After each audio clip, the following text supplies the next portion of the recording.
So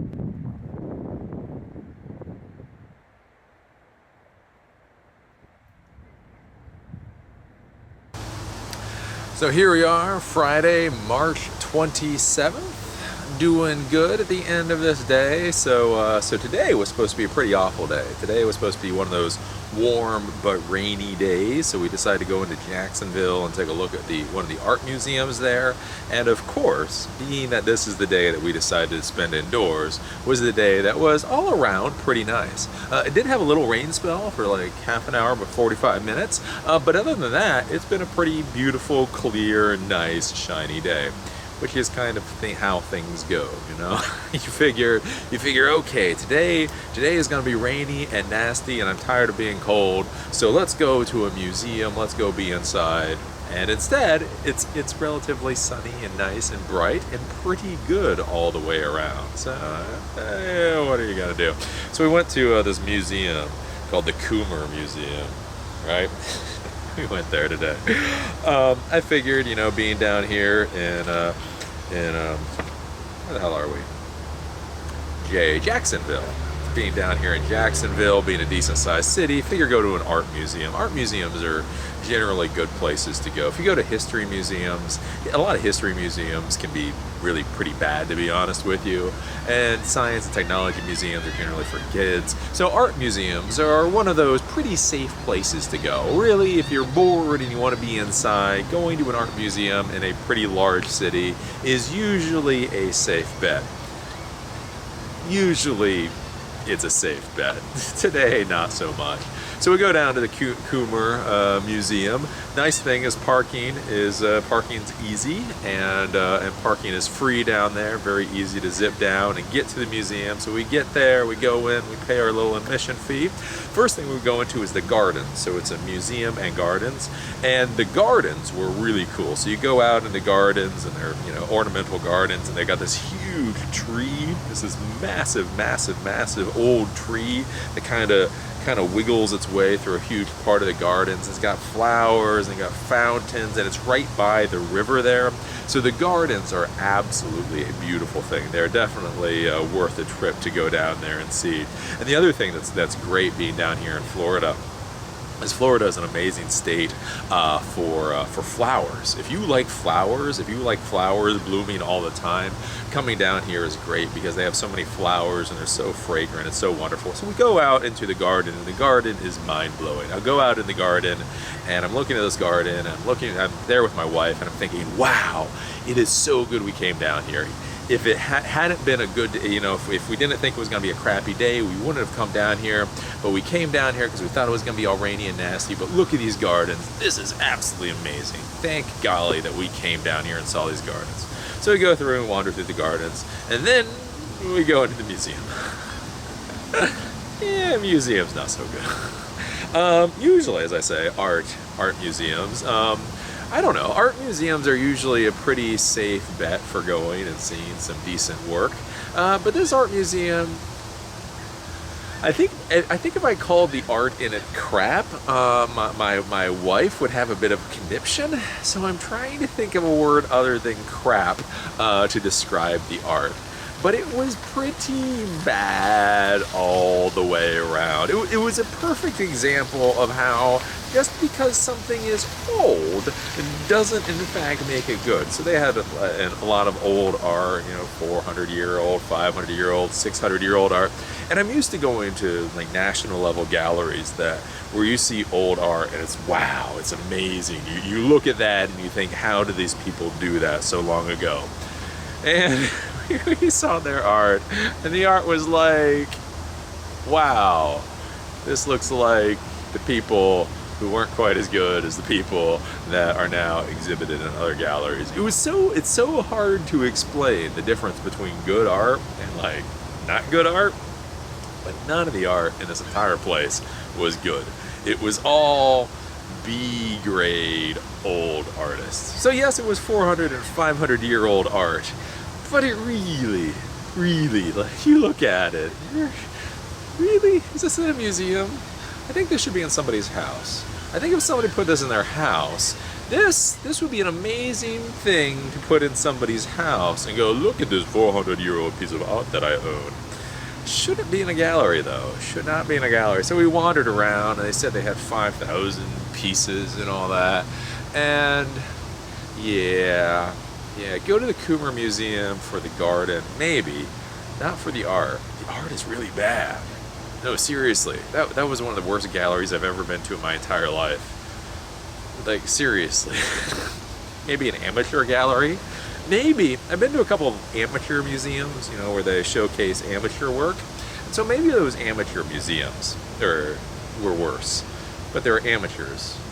And they weren't, you know, whatever. But it was really bad art. I can't even.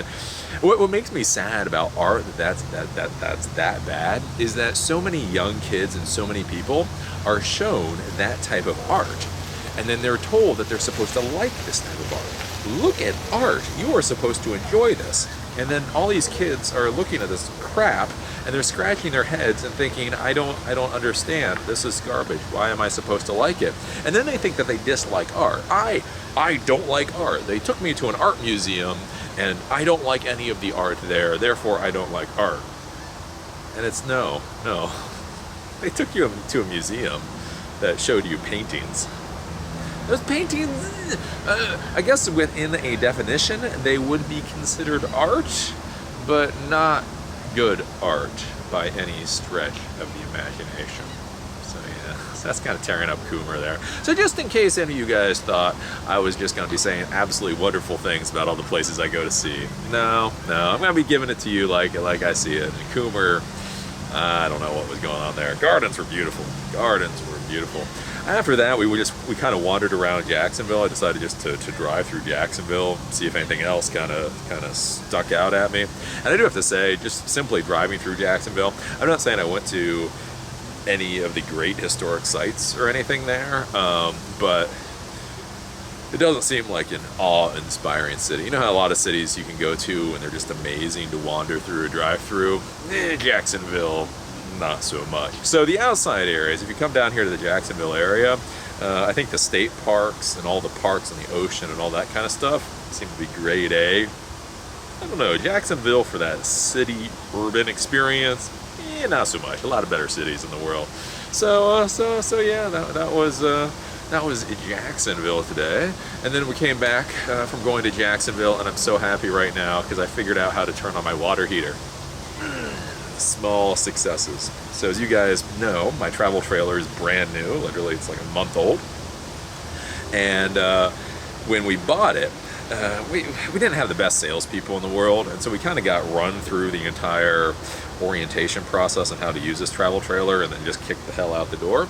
And so when I brought it home, I thought I understood how to turn on the water heater. So the water heater doesn't have an electric ignition. It's a propane water heater. It doesn't have electric ignition. So you have to manually turn it on. So basically you have to manually light the pilot light, and then that's how you get it to work. So I was trying to manually light the pilot light. So they ran me through everything, and I thought I understood what was going on. And so there's this place that looks like it's a pilot light. Like if you look at the water heater, you go, that's the pilot light. That is the pilot light. So I tried to light the pilot light and do all the gadget things to make the pilot light work, and I couldn't get the pilot light to work. I'm scratching my head, and so I Google. And then I Google all the stuff about problems lighting the pilot light, and there's this whole thing about having to do this and this and that. So I'm messing around trying to make the pilot light work. And it's been a week and a half, almost 2 weeks about driving this thing. Cannot make the pilot light work. Losing my mind. And then I finally call up a mechanic, or RV mechanic, to figure out how to fix the pilot light. And I just go to voicemail, and I'm sitting there, and so I'm waiting for the RV mechanic to call me back. And then I'm looking at this thing, and then I'm playing with it, and then all of a sudden I kind of look over to the right, and I think, I wonder if that's the pilot light. And so I do the thing, and I go, oh look, there's the pilot light. And then everything starts up. Yay! So the lesson here is keep Eli the computer guy away from your propane. Apparently I don't know how to light propane things, and I'm not very good with propane sensors, and I'm probably going to kill somebody with propane. So the lesson in life is keep Eli the computer guy away from propane. Very good with your computers, very good with your tablet devices, very good with cloud networking.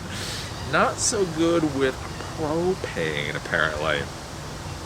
There, man, what are you gonna do? What are you gonna do? But now we have a full-fledged water heater, and so I am very happy about that. That is an absolutely awesome thing, because now we have the water heater, we have we have a propane water heater, we have a propane refrigerator, we have a propane stove, and we figured out everything else. And so what's really cool about that, and we have a battery, so what's really cool is now we can start going to the state parks, and we don't even have to hook up to anything. We can bring the water in with us, we can flush everything into our little tanks, and then hold it all for a week, and then when we're done, we go out and we flush everything out and go. So that will be really nice, because that's the next thing that we want to start doing. We're being very cautious as we learn how to do this whole RV thing. So at first we went to KOA RV parks, and then once we did KOA RV parks, then we went down and we started doing these non-KOA RV parks. And so the idea is we want to start doing national parks and state parks, but the national parks and state parks really don't have a lot of stuff. You go there and they might have water, or they might have electricity, they might have something, they might not. And so making sure that our trailer is completely self-sufficient was something that we needed to do. And so now it is completely self-sufficient. We can truly go into the insane unknown and see what happens. Yay! There we go. That's our little thing for today. Now, the one little moral conversation or whatever I want to talk to you guys about today is the whole idea is you have to take the circumstances that you are in, that you are given, because I've seen this come up with some of the comments where people are leaving for me. Basically, a lot of comments have come up, and some of them have gotten deleted because they're kind of nasty, talking about the only reason my wife and I can do this whole little RV trip is because we don't have kids.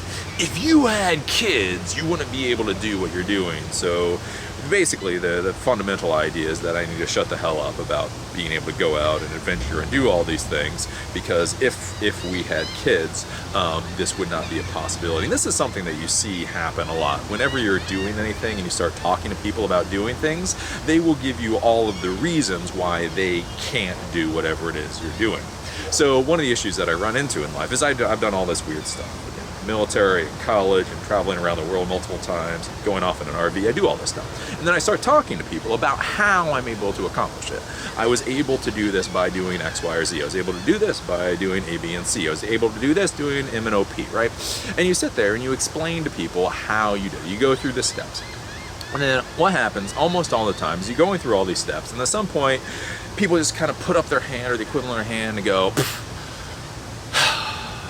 well, I can't do that because, and then they start listing their dozen little problems about why they can't do something, and then it's just supposed to be accepted that, well, they would do what you're doing, but the reason that they can't is because, and they give you all these excuses. And so one of the things to be thinking about in life is that we all have our own set of circumstances, and we all have our own situations that we have to work around. So my wife and I have our own circumstances and situations. You have your own circumstances and situations. Other people have their own circumstances and situations. And those specific circumstances and situations will change the specific ways that you attack a problem, right? So if we have kids, that means we will do specifics. It means we have kids that we have to worry about. How do we deal with that? If you have pets, how do you deal with that? If you have debts, how do you deal with that? If you have parents that need your help, how do you deal with that? But the issue is that doesn't need to stop you from doing whatever it is that you need to do. So I've seen a lot of people, say, well, we would do that kind of thing, but we have kids, and so you got to understand, if you have kids, you can't do that kind of stuff. But the issue is I've hung out with a lot of cool people in my life. Again, doing all this wacky ass stuff I've done in my life. And I've been with parents who are doing, in fact, much cooler things than we're doing. So we're just traveling around a little RV for a year. When I was going through India, it surprised me how many parents were backpacking with their kids through India. True. Hand to the spaghetti monster. True. Went to India, and there were a pile of parents, and they had their kids running around on the beaches and acting all insane, backpacking through India. And when I asked them, I said, aren't you worried about school or any of that kind of stuff? They said, well, look, having my kid spend a year in India and going through Asia is worth 5 times anything that they're going to learn in school this year. If they miss 1 year of school doing this amazing thing, they can come back and they can either retake a year of school, or frankly, most Western education, you can make up that year of school just falling in line, right? You know, if you miss second or third grade, it's not the end of the world. You can recoup that. But not traveling the world, that would be a real loss. So they took their kids and traveling the world. We were just talking to friends of ours that have 3 kids, and they were talking about, they were actually doing the plans for traveling around the Caribbean for a year in a sailboat. Unfortunately, they couldn't do it because having kids. One of their kids is in a public Montessori school, and so if they left the Montessori school for a year, he would lose his slot in the school, and that caused a lot of other problems. But they were sitting there and they were planning it out. They're trying to figure out how to do it. They may go in the summer or something like that. And so that is something for you guys to be thinking about with whatever it is you want to do in life, is to realize that everybody has their own problems. Everybody has their own issues and circumstances and all that kind of stuff. And so instead of, what I see so many times is people want the perfect answer. Right? They want to look at Eli, the computer guy. They want to look at somebody else, and they want to hear how we're doing whatever it is we're doing, and then they want to follow that step by damn step. Okay, so I do this, and then I do this, and then I do this, and then I do this, and then I do this, and then I do this. Okay, I understand. This is paint by numbers. I can do paint by numbers. And one of the things I'm trying to explain to you guys is that it's not paint by numbers. You listen to my story here. You listen to what I'm going through, my wife's going through, and figuring out the RV and all that kind of stuff, and you take a couple of my stories, and then you go talk to somebody else that's done cool stuff, and you take a couple of their stories, and talk to another person, take a couple of stories, and you go to 4 or 5 or 6 people that are pretty successful, that are pretty happy doing whatever it is that they're doing in life, and you take little lessons from every one of those. You take 4 lessons from me, 4 lessons from somebody else, 4 lessons from somebody else, 4 lessons from somebody else. You mash that into something that you can use for your life and your situation, and you go off and you be successful. The huge problem I see, one of the biggest issues, because I mentor a lot at this point, I hate to say mentor because I really don't want to mentor, but I have a lot of coffee with people, and I have a lot of beer with people, and I sit down and I talk with a lot of people, and so much of the problem that I see is they keep wanting the paint by number solution. I'll sit there and I'll talk with them about starting a tech business or starting a startup company or traveling around the world or doing a college degree, and I'll go through and I'll explain how I did it, and then I'll get halfway through or 3/4 of the way through, and then they'll stop me right there and say, but Eli, that's the problem I have. That's why I can't do what you did. And it's like, I don't want you to do exactly what I did. Nobody can do exactly what I did. The point is to take the lessons that I learned, grab the ones that you can use, discard the ones you can't use, find some more lessons from somebody else, and turn that into a plan. I can't give you the entire thing paint by numbers. Nobody can give you the entire thing paint by numbers. You take a bit from here and a bit from here and a bit from here, and you bring it all together for your particular situation. So if you're seeing, me and my wife travel around the country in an RV for a year, and you go, wow, that's great, but Eli, you don't understand. I have kids. I can't do that. Well, maybe you can't do a year. Can you do 3 months? Or can you do 4 months? Can you hire a tutor? Again, I know some of the people that are watching this have a couple bucks in their back pocket.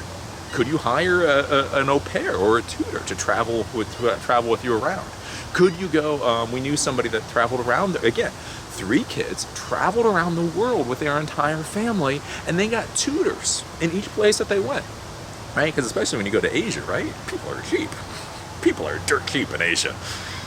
We'll leave that comment for a second. But that's what they did. So they traveled around, and they had 3 kids, and the 3 kids needed to continue getting educated. So they planned out the education scheme before they left.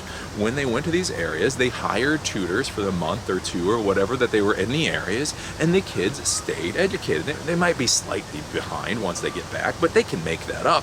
Isn't it better to travel around the world for a year? And so this is what I want. This is what I hope. This is what I hope you guys do, is take these lessons and do something with them. Because again, if you're looking for a paint by number solution, you're never going to find it for anything. That's not how I do it. I take a little bit from this person, a little bit from that person, a little bit from that person, and then I figure out what I'm going to be doing. But seriously, think about that. Because again, I've seen some people, and I've got some snarky comments. I mean, snarky comments to the point that I've actually banned the people, because I just don't want to deal with those people, especially on this channel. But there is that feeling, well, Well, if you were in my situation, you're right, if I was in your situation, I would not be doing what I'm doing. If I was in your situation, I would figure out what my problems were within that situation, and then I would come up with a solution for that, right? So something to think about, because I just see that so much. Everybody just, you lie, you don't understand. It's like, no, I don't understand, but you do, so figure out the solution. Anyways, there we go. It is getting dark, it is getting a little cold, so go home. Is an RV a home? Is a trailer a home? Can you call a travel trailer a home? I guess it's a home. I guess I should call it a home because it's what I've got for a year, right? Anyways, I will go back to the travel trailer, whether or not it is a home. Bundle up for the night. I think it's gonna get a little cool tonight. But yeah. Tomorrow I think we're going on a nice little biking adventure. So hopefully the biking adventure tomorrow will be good. Hopefully the biking adventure will be better than Cummer Museum. Because Cummer Museum, all of the art was so horrible. Oh, I can't even. I like art. I really do love art. I really appreciate good art. I can tolerate adequate art.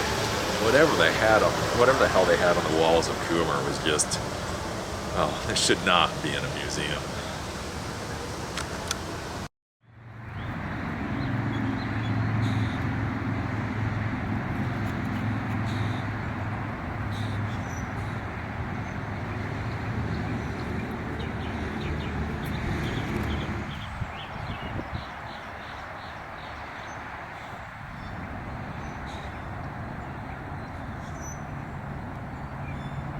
You ready, little man?